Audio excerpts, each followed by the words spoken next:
प्रिय बच्चों, ये आज हम वीडियो जो डालने जा रहे हैं कक्षा 9 के जो 3 भाग हैं, उन 3 भागों में से एक भाग का नाम है संस्कृत पद प्यूषम। तो संस्कृत पद प्यूषम का एक पाठ हमने पढ़ा दिया है, वंदना वाला पाठ, और आज द्वितीय पाठ रामस्य पितृभक्ति, राम की पितृभक्ति को आज पढ़ाने जा रहे हैं। इससे पहले थोड़ी हम आपसे चर्चा भी कर दें, जो आप जानते हैं, पढ़ना थोड़ा आसान हो जाएगा, कि वाल्मीकि रामायण और रामचरितमानस ये दो हैं। तो वाल्मीकि रामायण जो है पुराना रामायण है, प्राचीन रामायण है। वाल्मीकि की जीवनी आप जानते ही हैं, और उनको जब नारद ने उपदेश दिया तो धीरे धीरे उन्होंने अपने पहला श्लोक के बाद, जो क्रौंच पक्षी के बाद, उन्होंने राम के चरित्र को उद्घटित किया है, और उसमें से ही ये आपके लिए करीब 25-26 श्लोकों का यहाँ संग्रह किया गया है। ये 26 श्लोक राम के अंदर पिता के प्रति क्या भाव था, इस भाव से यहाँ इस भाव को प्रकट किया गया है। और यह भी हम जानते हैं कि भगवान राम इस संसार में आदर्श पुरुषोत्तम राम के रूप में जाने जाते हैं। तो जाने जाते नहीं हैं, बल्कि थे, तब हम उन्हें आदर्श पुरुषोत्तम राम कहते हैं। और आदर्श के साथ साथ वो एक अच्छे राजा, परिवार चिंतक, समाज चिंतक और समाज में आतताइयों का संहार करने वाले एक मनुष्य के रूप में अवतारी पुरुष थे, जिन्हें बाद में हम लोगों ने उन्हें भगवान की संज्ञा दी, और वही चल कर के आगे लंका, नरेश, रावण का वध करके और पृथ्वी पर अनेक कार्यों को संपादित करके उस युग में धर्म की स्थापना की। यह प्रसंग उस समय का है जिस समय राम के परिवार में माँ कैकेयी अपने पति अर्थात राजा दशरथ से युद्ध के दौरान कुछ वचन पाई हुई थी। उन वचनों को जब राम का राज तिलक होने जा रहा है, उससे पहले ही मांग लेती हैं। रामचरितमानस में भी ऐसा वर्णन आया है, और उसी का पवित्र रूपांतरण यहाँ भी है। क्योंकि जब परिवार में थे तो माता राम की 3 माता थी, कौशल्या के पुत्र थे, इसके अलावा कैकेयी भी वो माता ही के समान उनको मानते, समान का माता ही मानते थे, और सुमित्रा को भी माता मानते थे। लेकिन राम अकेले थे, लक्ष्मण भी अपनी माँ के अकेले पुत्र थे, और कैकेयी के 2 पुत्र थे, शत्रुघ्न और भरत। और इसी का प्रसंग है। अब पूरी बात को यहाँ बताना संभव है, लेकिन आप सारी बातें रामायण अभी पीछे आपने देखा होगा, आपको ज्ञात ही है कि राजा दशरथ के 4 पुत्र थे, राम, लक्ष्मण, भरत, शत्रुघ्न। नियम से भी यह आपको मालूम है कि बड़े पुत्र का राज तिलक होना चाहिए। और इन सब परिस्थितियों के रहते हुए भी कैकेयी और जिसको आप कहते हैं कुंवरी, इन दोनों के कारण उस परिवार की क्या स्थिति हो गई वो रामचरितमानस में है। लेकिन यहाँ वाल्मीकि रामायण क्या कहता है हम देखते हैं। पहला श्लोक है, स ददर्श आसने रामौ निष्पणम पित्रम शुभे कैकेया सहित दीनम मुखेन परिशुष्यते। स माने वह, ददर्श आसने, ददर्श देखा, आसने माने आसन या सिंहासन पर बैठे हुए, राम, राम के द्वारा देखा जाता है।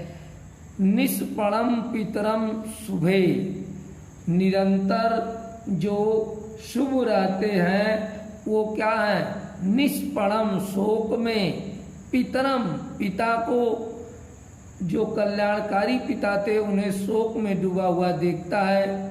कैकेया सहितम, कैकेयी के साथ, कैकेयी माता है, दिने मुखेन परिशुष्यते, उनके मुख पर असहाय दीनता, मुखेन परिशुष्यते, मुख पर दीनता, दुखी दिखाई देता है। ऐसा भगवान राम अपने माता कैकेयी को तो नहीं लेकिन पिता को देख रहे हैं, लेकिन माँ कैकेयी और पिता दोनों एक साथ बैठे हुए हैं। उसके बाद क्या करते हैं, राम जाते हैं सह पितृस्य चरणों, पिता के दोनों चरणों को पूर्वाभिवादम विनीतिवत, विनीतिवत माने झुक करके दंडवत होकर के, पूर्वाभिवादम पहले प्रणाम करते हैं। जाते हैं और झुक करके दंडवत होकर के पिता को प्रणाम करते हैं। ततो उसके बाद वंदे, फिर वंदना करते हैं चरणों, दोनों चरणों का, कैकेया सुसमयतः, कैकेयी माँ के भी दोनों चरणों में झुक करके माहित प्रणाम करते हैं। अब ये 2 श्लोक हो गए। तीसरा श्लोक में फिर अर्थ बता रहा हूँ। रामोतयुक्ता तु वचनम वाष्पर्शा कुलेक्षणम शशांक नृपादिनो नेक्षुतम ना अभिभाषितम।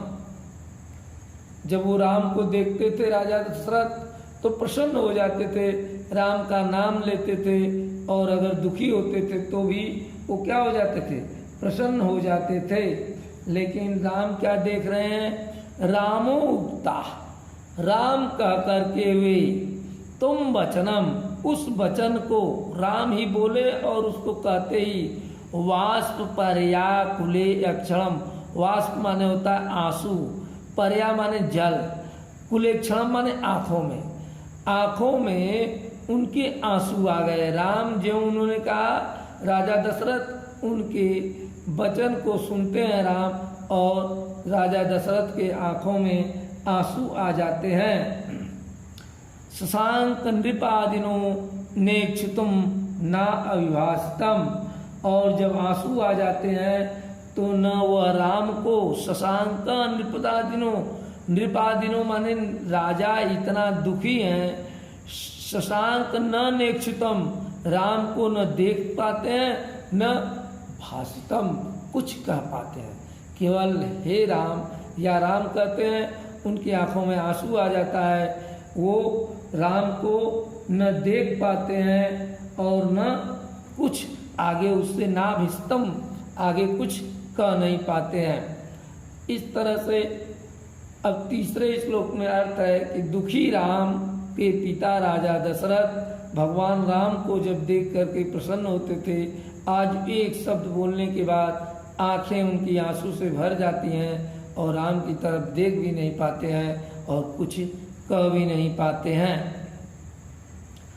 अब चौथा श्लोक है, चिंतयामास चतुरो रामः पितृहिते रतः किस्मद्दैव नृपतानि माम प्रत्याभिनदति। इसका चौथे का श्लोक देखिए। चौथे श्लोक का अर्थ है, चिंतन मासम चतुरो रामः, राम जो चतुर हैं हमेशा चिंतन यामास, चिंतित रहते हैं, सोचते रहते हैं, करते रहते हैं। राम पितृहिते रहता है, राम हमेशा पिता के हित में या पिता के कार्यों में लगे रहने वाले, रहता माने लगे रहने माने, पितृहित माने पिता के कल्याण में वह चतुर राम।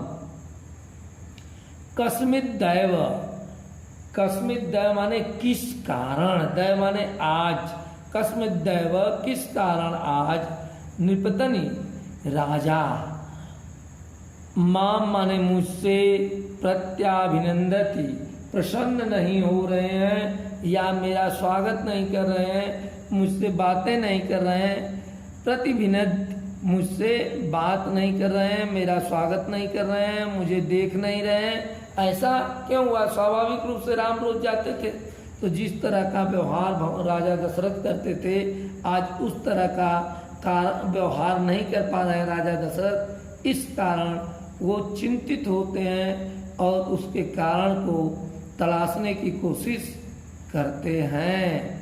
जब कोशिश करते हैं तो कहते हैं अन्यदा माम पिता दृष्ट्वा कुपितो अपि प्रसीदति तस्य मामद्यम सापेक्षम क्रियामाश परिवर्तते। अन्यदा माम पिता, हर समय मेरे पिता, दृष्टा, जो मुझसे प्रसन्न रहते थे वो देख करके कुपितो अस्मि प्रसीदति, क्यों नाराज हैं, क्यों जो प्रसन्न होते थे वो आज क्यों कुपितो अपि प्रसीदति, क्रोध को छोड़ करके प्रसन्न क्यों नहीं हो रहे हैं। तस्य मामाद्यम संप्रेक्ष क्रियामाश परिवर्तते। तो तस् माने इसको, मामद्य माने मेरे द्वारा, संप्रेक्ष माने देख करके, किमास परिवर्तते, और अधिक क्या मैं करूं या किस कारण ये दुखी हैं जिसके कारण यह प्रसिद्ध होंगे, ऐसा इनके द्वारा कहा जा रहा है। अन्यदा माम पिता, माम माने मुझको, पिता माने पिता के द्वारा, दृष्टा को पिता देख करके जो क्रोधित हुए हैं, प्रसीदत कैसे प्रसन्न होंगे, तस्य मामद्यम मेरे समक्ष, क्रियामाशा परिवर्तते, मैं और अधिक यह दोष, इनके रोष को, क्रोध को बढ़ा रहा हूँ। माशा परिवर्तते अन्यदाम, ऐसा क्यों हो रहा है। अब 6वें श्लोक का अर्थ है कि सदीनम इव शोकार्तो विष्णुवर्धन दुति कैकेयी माद्यव रामो वचनम अब्रवीत। स माने वह, दीन माने दुखी, इव शोकार्तो दुखी और शोक से भरे हुए देख करके, विष्णु वदन दुति, इसमें है विष्णु माने मुरझाए हुए, वदन माने मुख की, दुति माने कांत, जो पिता के मुख की कांत मुरझाई हुई है। कैकेयी अभिमादेव, कैकेयी माता से कह रहे हैं, रामो वचनम अब्रवीत, हे माँ कैकेयी जिनका मुख हमेशा कांत चमक रहती थी, वो राम को देख करके वो क्या कारण है आज ये राम से बोल नहीं रहे हैं, यह वचन कहा। कौन कहा? भगवान राम ने कहा कि सदीन इव, स माने वह, दीन माने दुखी, दुखियों की तरह शोक करने वाले, मलिन मुख वाले, कैकेयी मिदेव रामो वचन अब्रवीत, कैकेयी माता से राम ने यह वचन कहा कि आखिर जो भगवान कहते हैं जो पिता मुझे देख करके हमेशा प्रसन्न रहते थे, आज किस कारण ऐसे दुखी हैं।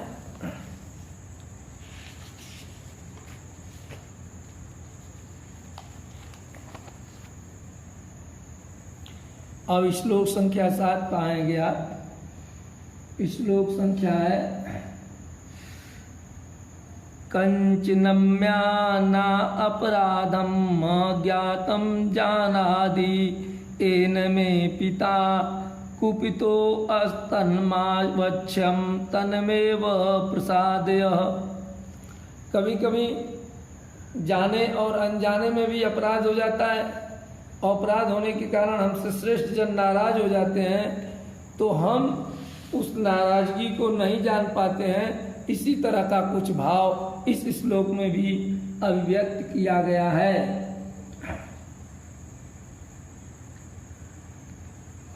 कचिमन्याः, कंचिमन्याः, अन्या माने कोई दूसरा, न अपराधम अज्ञानात्, मैं तो जानबूझ करके कोई अपराध नहीं किया, लेकिन मुझको लगता है माँ कि कच अन्या, कोई दूसरा अपराध अज्ञानत, अज्ञान बस मुझसे कोई अपराध हो गया है। एन में पिता, जिसके कारण मेरे पिता कुपितो क्रोधित हैं, अस्तन माच्छम त्वमेन प्रसादय, इनके क्रोध के कारण को अच्छा माने जान करके त्वमेनम तुम्हारे द्वारा प्रसादय माने इनको प्रसन्न किया जाए। हे माँ कैकेयी, मैं आपका पुत्र हूँ, अगर मैंने कोई अनजाने में भी अपराध कर दिया है तो उसके कारण अगर पिताजी नाराज हैं तो उस अपराध को आप जान करके क्षमम त्वमेव प्रसादय, मेरे पक्ष में मेरे लिए मेरे पिताजी को प्रसन्न करने की कोशिश करिए या प्रसन्न करो, प्रसादाय प्रसन्न करो। तो राम ने पिता को इस दशा में दुखित देख करके स्वयं दुखित होकर के कहा कि हे माँ कैकेयी, अज्ञात बस कोई मुझसे अपराध हो गया हो तो उस अपराध को के कारण मुझसे पिता क्रुद्ध हो गए हैं, उसे जान करके हे माँ कैकेयी तुम बताओ और तुम इनको प्रसन्न करो, अर्थात वो अपराध भी मुझे बताओ और इनको प्रसन्न करने में मेरी मदद करो। जब पिताजी नाराज होते तो हम लोग भी माता जी के माध्यम से पिता को अपनी बात कहने की कोशिश करते हैं, वही काम यहाँ भगवान राम के द्वारा भी किया जा रहा है। अब ये 8वां है, अतोषयन महाराज कुर्बन वा पितृवर्च मुहूर्तपि ने अक्षम जीवितम कुपितो नृप। इसका भी अर्थ आपको है कि राजा के क्रुद्ध होने पर, अतोषयन मतलब क्रुद्ध होने पर, असंतुष्ट होने पर, महाराजा के क्रुद्ध होने पर, वा अथवा पितृवच पिता के वचन का न पालन करने पर, मुहूर्तपि बार बार, मुहूर्तप माने बार बार, नेच्छम, नैच्छम माने नहीं इच्छा है, जीवितम कुपितो नृपः, एक क्षण के लिए, मुहूर्तपि माने एक क्षण के लिए भी न इच्छम नहीं इच्छा है, जीवितम कुपिते नृपः, कुपित हो जाने पर राजा के मेरा एक क्षण भी जीने की इच्छा नहीं है, मैं अपने लिए मृत्यु चाहता हूँ, ऐसा इस श्लोक का आशय है। अतोषयन अक्रुद्ध हो जाने पर महाराजा के कुर्वन् माम पृत्व, मेरे द्वारा ऐसा कर्म किया गया जिसके कारण पिताजी नाराज हो गए, कुपितो, तो मैं भी चाहता हूँ एक क्षण भी जीना नहीं चाहता हूँ, अर्थात मैं भी मृत्यु की कामना करता हूँ। अगला है, यतो मूल नरो पश्चात् प्रादुर्भाव विहात्मन कथम तस्मिन् वर्तते प्रत्यक्षे सति देवते। यतो मूले, इसका राम कैकेयी से पिता के प्रति अपनी भक्ति भावना करते हुए कहते हैं, मनुष्य जिस प्रकार अपनी उत्पत्ति को जिससे कारण देखता है समझता है, उससे प्रत्यक्ष देवता होते हुए भी से अनुकूल आचरण क्या न करे। यतो मूला, जो हमारा मूल है, जड़ है, अर्थात राम के जड़, राम के उत्पादक प्रद्युते भगवान के राजा दशरथ हैं, हम लोगों के जड़, हम लोगों के पिता हैं। नरः पश्येत्, अगर आदमी ऐसे लोगों को देखता है तो प्रादुर्भाव विहात्मना, और जो महात्मा के रूप में है ऐसे लोगों के कथम तस्मीन वर्तते, उनके साथ क्या करना चाहिए। प्रत्यक्षे सती देवते, प्रत्यक्ष रूप से हे माँ सती देवते अनुकूल आचरण क्यों न करें। दशा है, एवं मुक्ता तू कैकेयी रामेण महात्मन उद्वेचम सुनिर्लजा धृष्टा मामहित वच। ये 10वां श्लोक है। 10वें श्लोक में ये बताया जा रहा है कि महाराजा राम के द्वारा इस प्रकार कही गई अति निर्लज्ज कैकेयी ने अपने लिए हितकर दिष्टतापूर्ण वचन कहा। क्या कहा? एवं मुक्ता, इस प्रकार से तुम कैकेयी राघवेण महात्मन, राम के महात्मा रूपी उच्च वेद वाच्य वेदम कही सुनिर्लजा निर्लज कैकेयी ने धृष्टमात्म हितम सुनो मात हितम वच मेरा वचन को सुनो। प्रियम त्वाम प्रियम वक्तवाणी नास्य परिवर्तते तद्वंशम त्वया कार्यम यदेन श्रुतम मम। प्रियम प्रियम प्रिय, यदि पूर्व काल में राजा ने मेरे समान करके मुझे वर दिया था, प्रिय तव प्रियम वक्तुम, प्रियम माने प्रिय, त्वाम प्रियम जो तुम्हें इस समय प्रिय है, वक्तुम माने कहा था, वाणी नाश परिवर्तते, वाणी माने वरदान, अस्य परिवर्तते इन्होंने मुझे एक वरदान दिया था, एक नहीं बल्कि 2 वरदान दिया था। तदवश्यम उसी के वश में आकर के त्वया कार्यम तुम्हारे द्वारा कार्य यदनेन न सुतः ममम दिया था। इस प्रकार उस दुख से संतप्त होकर इस प्रकार एक साधारण व्यक्ति दुखी हुआ करता है। तदवश्यम उस वाणी को न पूरा करने के कारण त्वया कार्य तुम्हारे द्वारा यदनेन श्रुतम ममः यह सुन कर जैसे सामान्य व्यक्ति दुखी होता है उस तरह से यह सुन करके मम वचनम दुखी है।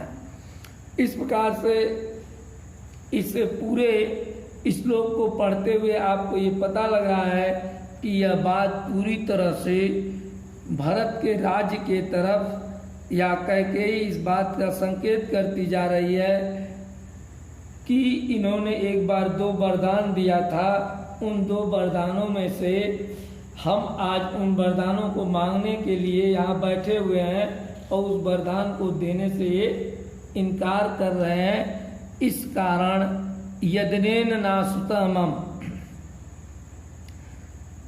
ऐसा महाम्बरम दत्वा पुरा माम विपूज्य च स पश्चात तप्यते राजा यथांत प्राकृति स्थिता। इसका कहना ये चाह रहे हैं कि पूर्व काल में यदि मया वरम दत्वा पूर्व माम विपूज्य, ऐसा इन्होंने मुझे पूर्व काल में वचन दिया था। स पश्चात तप्ते राजा अन्यथ प्राकृतिता, और उसे पूरा करने में आज उसी तरह से दुखी हो रहे हैं जैसे सामान्य जन दुखी होते हैं। यदि ततम बच्यते राजा शुभम वा यदि वा शुभम करिष्यसि तस् सर्वाख्यास्यामि पुनः स्तुतम। यदि त्ववक्षते, इसका अर्थ है कि कैकेयी राम राजा के दुख का कारण बताने के लिए वचन लेती है कि राजा तुमसे जरा भी बात कहेंगे, चाहे वह शुभ हो अथवा अशुभ हो, तुम उसे करोगे या फिर नहीं करोगे।